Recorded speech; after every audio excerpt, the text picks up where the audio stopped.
আমি কিছু একটা দেখলাম, আয়নার ভেতর কেউ দাঁড়িয়ে ছিল। কোথায়? আমি তো তোকে ছাড়া কিচ্ছু দেখছি না।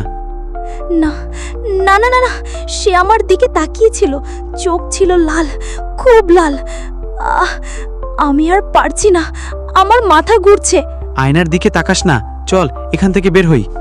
ওরা দৌড়াতে চাইল, কিন্তু দরজা বন্ধ।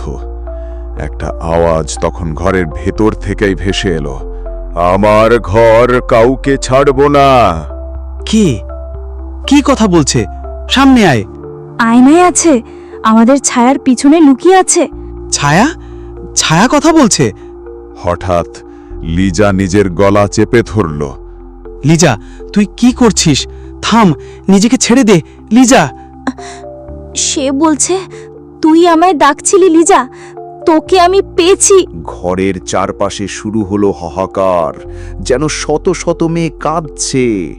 তাদের ছায়া ঘুরে বেড়াচ্ছে দেয়ালের গায়ে, মেঝেতে, আয়নার পাশে। ওরা সবাই এখানে ছায়ার নিচে দাঁড়িয়ে আছে। ওরা তাকিয়ে আছে আমার দিকেই। আমার গলা, দম নিতে পারছি না, আমি মরছি। কে আছিস? আমাদের ছেড়ে দে। আয়নাটা আচমকা ফেটে গেল। লিজা চিৎকার করে উঠল, আমি তাকে ছাড়তে পারি না, সে আমার ভেতরেই ঢুকে গেছে। আমি শেষ। আর তারপর আলো নিভে গেল, চারদিক নিস্তব্ধ, একটা আওয়াজও নেই।